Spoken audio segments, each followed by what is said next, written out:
Assalamualaikum dan salam sejahtera adik-adik. Apa khabar? Kakak harapkan adik-adik berada dalam keadaan yang sihat kerana pada episod kali ini, nilai yang akan kita pelajari banyak bersangkut paut dengan penjagaan kesihatan yang sempurna. Nak tahu apa? Untuk mendapatkan kesihatan diri yang sempurna, adakah adik-adik tahu apakah aspek utama yang perlu kita ada? Kita perlu mengamalkan cara hidup yang bersih agar kita dapat hidup sihat. Untuk itu, nilai yang akan kita pelajari pada episod kali ini adalah mengenai kebersihan fizikal dan mental. Oleh itu, tanpa membuang masa lagi, mari kita saksikan cerita yang telah disediakan untuk adik-adik pada minggu ini.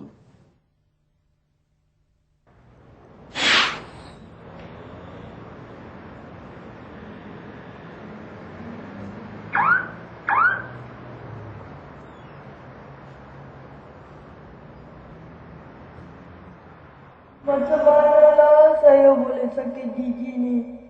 Tak seronoklah duduk kat rumah. Tak dapat nak main dengan kawan-kawan. Hai gigi, kenapalah awak sakit?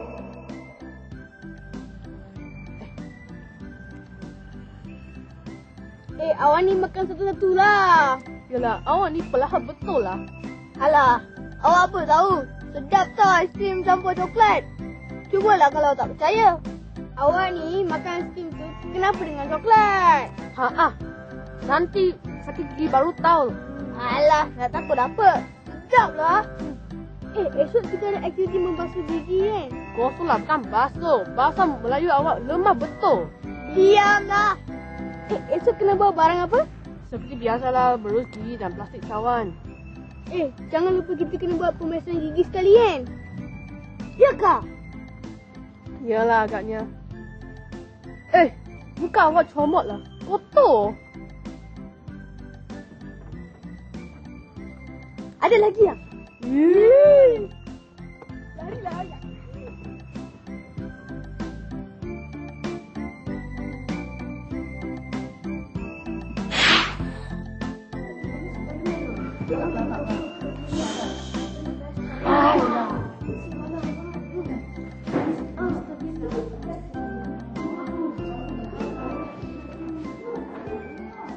Bangun semua. Selamat sejahtera, cikgu. Selamat sejahtera, cikgu. Terima kasih, cikgu. Baiklah, pada pagi ini awak semua ada aktiviti memberus gigi, betul? Betul. Tetapi aktiviti itu terpaksa dibatalkan. Tetapi pemeriksaan gigi tetap akan dijalankan. Nama-nama yang saya panggil sila berdiri dan ikut cikgu. Fatin, Dayang, Zeri, Anwar. Ikut cikgu.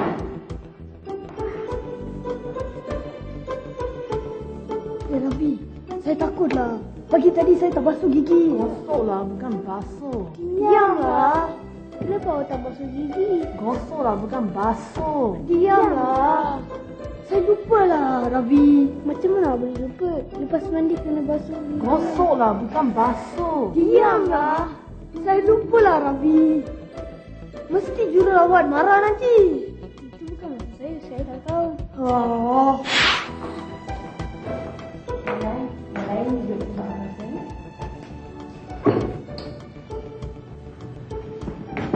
Baiklah, sekarang giliran Azan, Acong, Rawi, Harindran. Awak berempat sila ikut cikgu.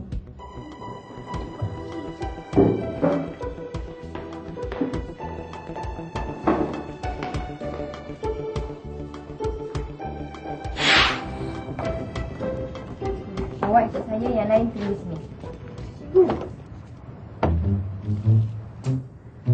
Cikgu, saya nak pergi ke tandas, cikgu. Saya dah tak boleh tahan.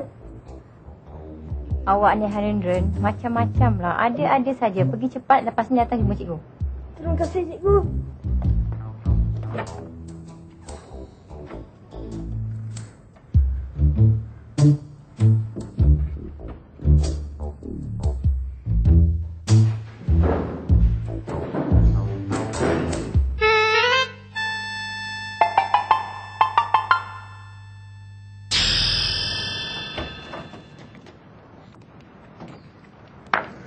Awak tunggu sini. Harindran mana? Dia belum balik lagi, cikgu. Mana budak ni pergi? Rabi, ikut cikgu.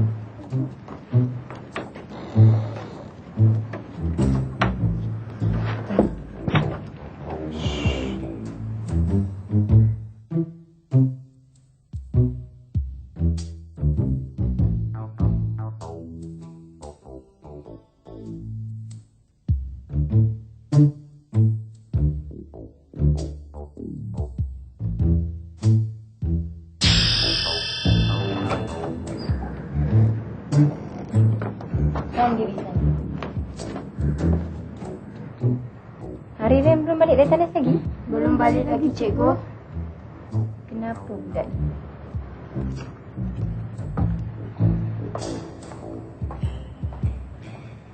Tahulah.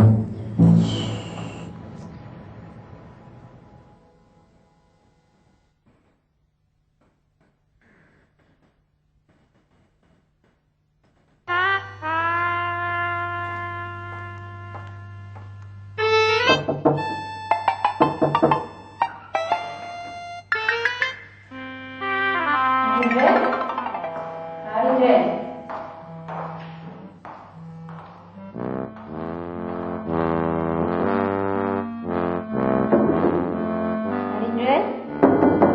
Harindran. Harindran. Ya, cikgu. Oh, buat apa datang dalam lama ni? Keluar cepat.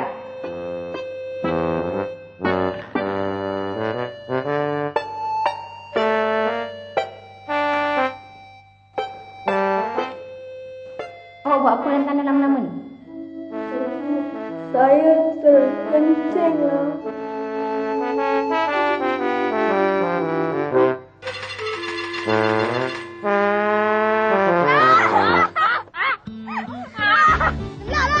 Kenal lah lagi. Saya aku kawan dengan aiskrim ni kau. Baru kau. Mengapa kamu boleh terkejut asal wak? Takutlah tu. Sekurang-kurangnya, saya terlepas daripada pemeriksaan gigi.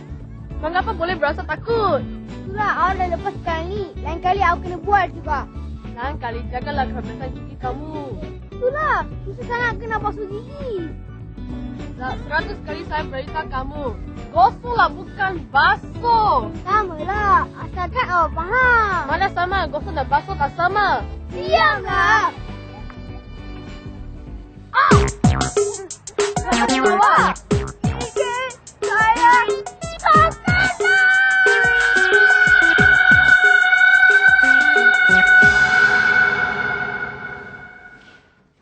Itulah akibatnya jika kita tidak menjaga kebersihan diri. Akhirnya siapa yang rugi? Diri sendiri. Jika kita tidak menjaga kebersihan diri, ianya hanya akan memberi kesan kepada diri kita. Begitulah kisahnya adik-adik, akibat tidak mahu menjaga dan memerhatikan kebersihan diri sendiri. Kakak harapkan adik-adik tidak bersikap seperti Harindran.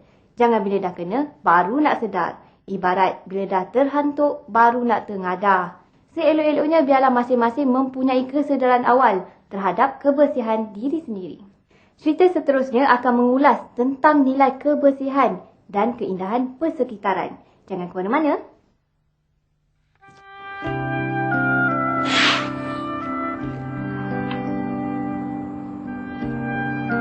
Habiskan semua ubat.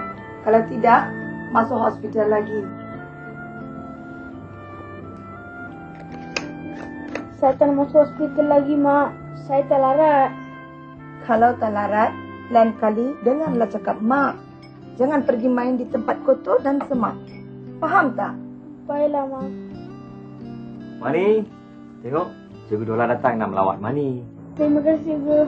Bagaimana keadaan kamu sekarang, Mani? Baik, Cikgu. Bila kamu keluar dari hospital? Malam, Cikgu. Mani, tengok. Cikgu bawa bawah tangan supaya awak sembuh cepat. Terima kasih, cikgu. Cepat duduk cikgu. Terima kasih. Mani. Macam mana sampai kamu kena demam denggi ni, Mani? Di mana kamu bermain hari tu? Hari tu saya dengan kawan-kawan saya main di depan rumah cikgu. Lepas tu saya bosan dah ajak kawan-kawan saya.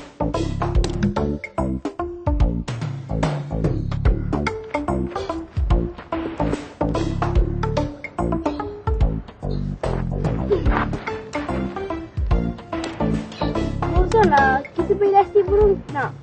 Alah, lastik saya tinggal di rumah lah. Saya ada bawa. Saya ada dua. Awak pilih lah saya punya. Nak lastik burung kat mana?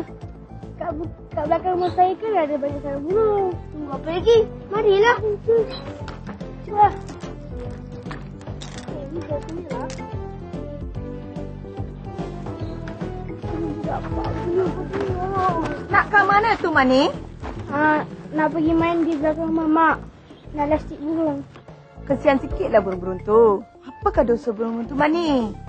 Lah mak, lagipun tak kena mak. Hanya nak mengusik je. Kenapa tak pakai selipar? Kan ada banyak duri di situ. Tak apalah mak, dah biasa dah. Kalau mak cakap, asyik nak jawab je. Marilah.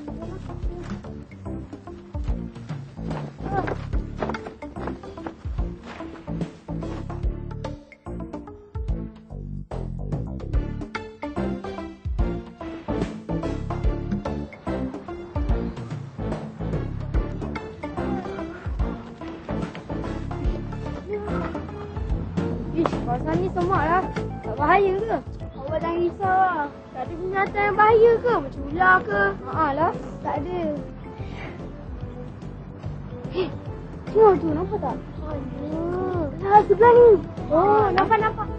Cepat. Alah, lepas lah. Banyak nyamuk lah. Alah, kamu semua diam lah. Burung pun lah. Jom balik. Jom lah. Kamu semua ni kecoh lah. Tunggu saya.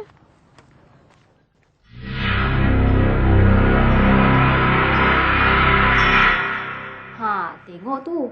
Dah tahu kawasan tersebut kotor dan tidak selamat. Mani masih degil dan tetap hendak berada di kawasan berkenaan. Sepatutnya adik-adik mengelak untuk ke tempat seperti itu. Bukan apa, manalah tahu ada benda-benda yang berbahaya. Apalagi kawasan semak. Kita tidak tahu jika di situ ada ular ataupun binatang yang berbahaya. Nasihat kakak, cuba elakkan daripada pergi ke tempat-tempat seperti ini. Mari kita lihat apakah yang terjadi kepada Mani selepas ini.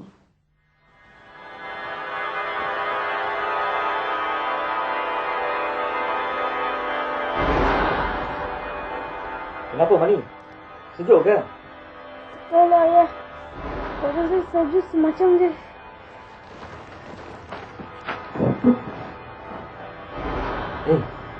Badan awak ni panas ke? Awak demam ke?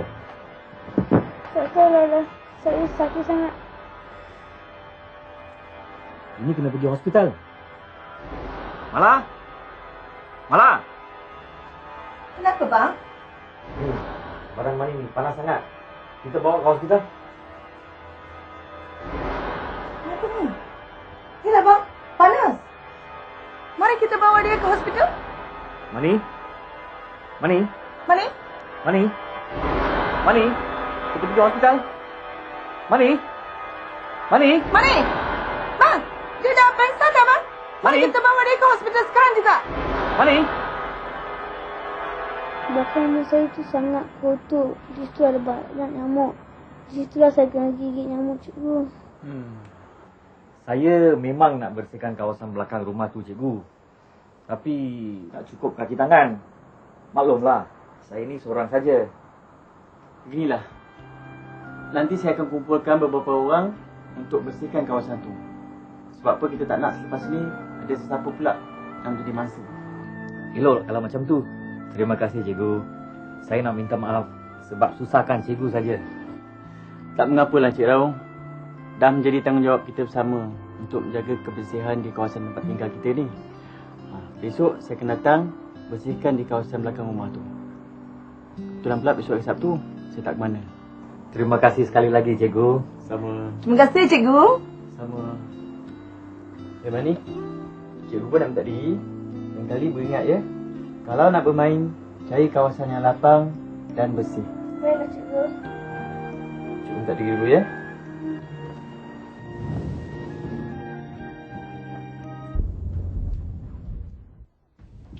Adakah adik-adik dapat meneka apakah yang terjadi kepada Mani? Benar, kerana bermain di tempat yang kotor, Mani telah terkena penyakit demam denggi. Penyakit ini sangat berbahaya. Adik-adik tahu atau tidak bagaimana kita boleh mendapat demam ini? Kita boleh mendapat penyakit ini sekiranya sesuatu kawasan itu terdedah kepada air bertakung yang boleh menyebabkan nyamuk Aedes bertelur, seterusnya membiak. Satu soalan daripada Kak Mala untuk adik-adik. Adakah adik-adik pernah ke tempat seperti ini? A. Ya, bersama kawan-kawan. Atau B. Tidak pernah kerana ibu bapa dan guru melarang. Ataupun C. Tidak kerana bimbang akan keselamatan diri sendiri. Baiklah adik-adik, mari kita saksikan kesudahan cerita ini.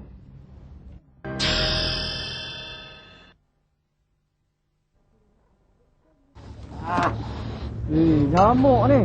Banyak tu. Ini banyak nyamuk lah cikgu. Dah angkat ni sini. Bawah ni. Di belah sini, Di. Belah sini, depan sikit. Depan sikit lagi. Angkat. Depan sikit. Depan sikit lagi. Angkat.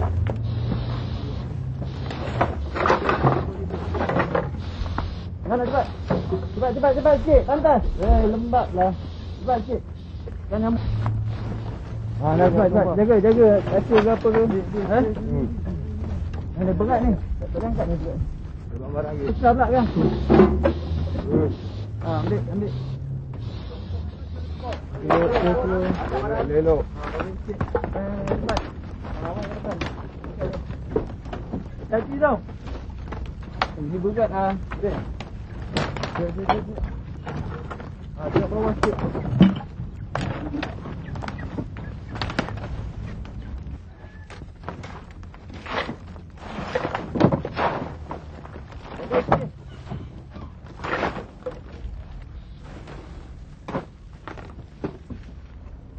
Aduh, banyak juga barang ni. Ting-ting kosong kita tanam supaya tak ada lagi tempat pembiakan nyamuk. Tak begitu Encik Rao? Saya rasa pun macam tu lah cikgu. Itulah. Marilah kita buat cepat. Terima kasihlah cikgu atas pertolongan cikgu Dola dengan orang-orang kampung ni. Tak mengapalah Cik Rao. Kebersihan ni dah menjadi tanggungjawab kita semua. Ayolah, mari kita buat cepat. Boleh kita rehat. Sana tu cepat sikit. Ada satu hitung tu, angkat. Itulah satu-satunya cara yang paling selamat untuk mengelakkan sesuatu kawasan itu menjadi tempat pembiakan nyamuk Aedes. Kita kena memastikan sesuatu kawasan itu sentiasa bersih dan pastikan setiap bekas yang boleh menakung air sentiasa ditanam agar tiada nyamuk yang dapat membiak. Baiklah, kakak rasa tentu adik-adik dah faham betapa pentingnya untuk kita hidup dalam persekitaran yang sihat, iaitu memastikan persekitaran kita sentiasa bersih. Apa kata kita saksikan cerita yang terakhir pada minggu ini, iaitu kebersihan dari segi mental. Mari kita saksikan.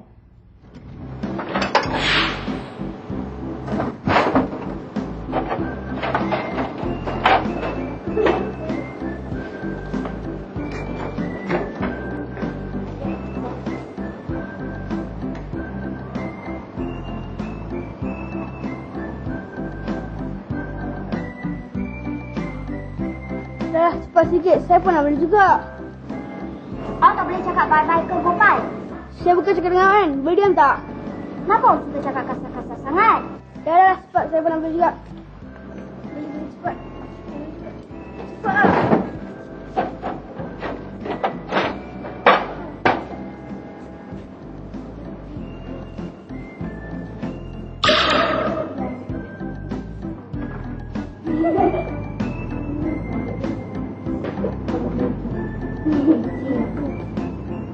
Tu awak tengok-tengok cerita panjang ni. Dia tengok budak lelaki pakai Anak serban. dia. Anak ni apa ni? Hei, ni perpustakaan. Kalau nak bising pergi luar. Lagak awak ni. Apa belagak-lagak? Nak saya laporkan kepada pengas perpustakaan? Patutlah awak ni tak ada kawan. Dah lah belagak. Dah lah, mari kita cek tempat lain.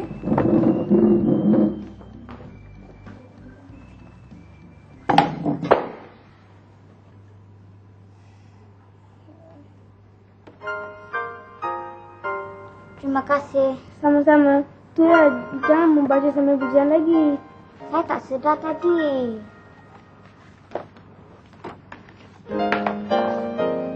Nah, buka. Terima kasih sekali lagi, Gopal. Sama-sama. Awak sakit lagi, Milan. Macam mana awak jatuh, Milan? Baik juga dia tu. Sebenarnya Gopal tidaklah seteruk yang disangka. Dia sebenarnya pun baik. Cuma dia tidak mesra kepada kawan-kawan yang lain. Melan telah mencari perkara ini. Apakah yang akan Melan lakukan? Adakah Melan akan berkawan dengan Gopal atau tetap membiarkan Gopal tidak mempunyai teman? Kalau adik-adik nak tahu, mari sama-sama kita saksikan. Kita nak duduk dekat mana? Naila kita duduk dengan dia. Tak nak lah. Yelah, tu kasar lah. Tak nak lah duduk dengan dia. Jangan macam tu. Dia tu sebenarnya baik. Marilah kita berkawan dengan dia. Tak nak lah. Yelah, Melan. Kalau kamu nak duduk dengan dia, kamu pergilah. Yelah, kami ada tempat lain. Awak pergi duduk dengan dia. Jom, malah.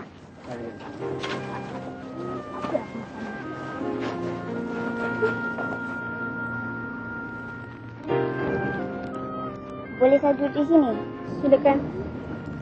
Kenapa suka cakap kasar-kasar sangat? Saya memang macam ni. Janganlah macam tu. Nanti kawan-kawan kata apa? Tak apa, saya tak nak kawan pun.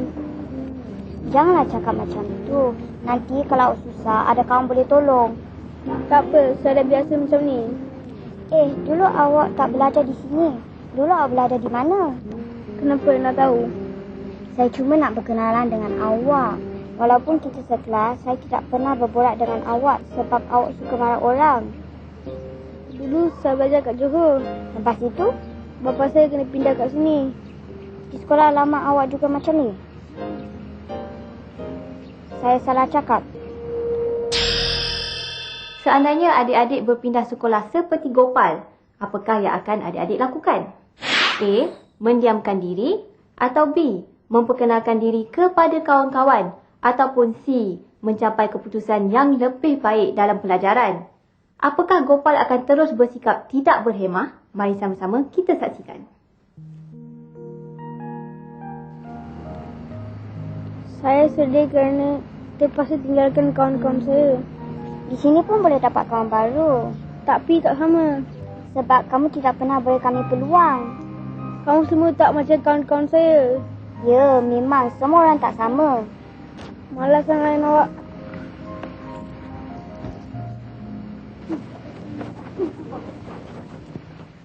Bersikap kasar mencerminkan peribadi yang tidak baik.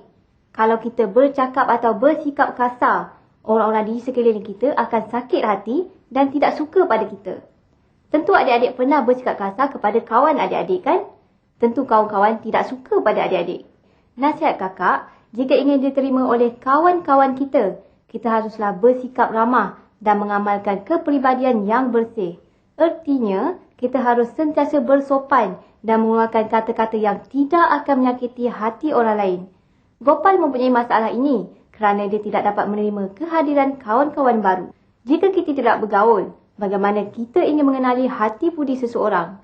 Mari kita saksikan kesudahan cerita Gopal dan Melan.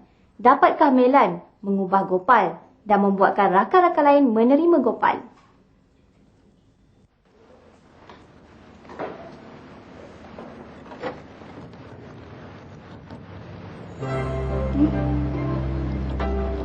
Terima kasih. Sama-sama. Minta maaf ya kalau saya bersikap kasar terhadap awak selama ni. Tak apa. Tapi awak tak boleh begini. Tak elok awak bersendirian. Nanti kawan-kawan kata apa? Biarlah mereka mengata saya. Awak suka kawan-kawan mengata awak? Lagipun saya bukannya seperti mereka mengatakan saya. Tak guna kalau awak pandai dalam pelajaran, awak bersih dalam penampilan. Tapi dari diri awak bersikap begini. Maksud awak? Perwatakan kita mesti baik. Tapi saya dah banyak menyakitkan hati mereka. Tak apa, kalau awak dah berubah, mesti mereka terima awak. Tapi Saya akan menolong awak. Mari kita pergi sana.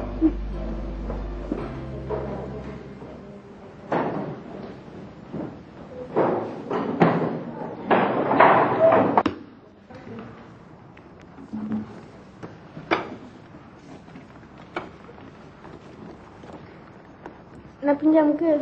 Boleh ke? Boleh. Terima kasih.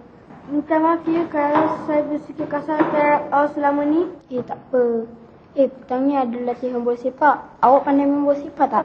Pandai. Masa saya di sekolah dulu lagi, saya menjadi wakil sekolah. Awak nak ikut tak? Boleh. Pukul berapa? Pukul 3 petang ni. Saya tunggu awak di depan pintu pagar sekolah. Boleh kita pergi sama-sama? Boleh. Terima kasih. Sama-sama.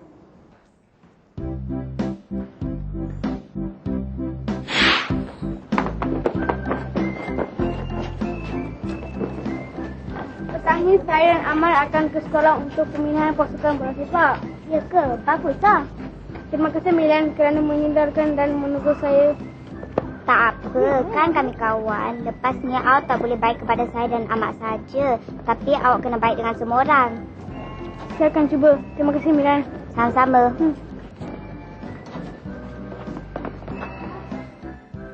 Nampaknya Melan berjaya mengubah perangai Gopal yang tidak berhemah itu. Itulah pentingnya kawan-kawan, saling menasihati dan menegur kawan-kawan yang berbuat salah. Itulah yang dinamakan teman yang sejati. Adik-adik bagaimana? Dapatkah adik-adik menjadi seperti Melan? Baiklah, kakak harapkan adik-adik dapat memahami konsep dan nilai yang telah kita pelajari pada hari ini. Kebersihan tidak tertumpu kepada kebersihan fizikal semata-mata, tetapi juga kebersihan persekitaran dan juga berhemah tinggi. Jika perkara ini tidak ada pada kita tidak akan dapat hidup dalam keadaan yang sempurna. Baiklah, sampai di sini saja pertemuan kita pada minggu ini. Jangan lupa untuk terus bersama kakak pada minggu hadapan di waktu yang sama. Akhir kata, jangan lupa siapkan kerja sekolah dan jaga diri baik-baik. Jumpa lagi.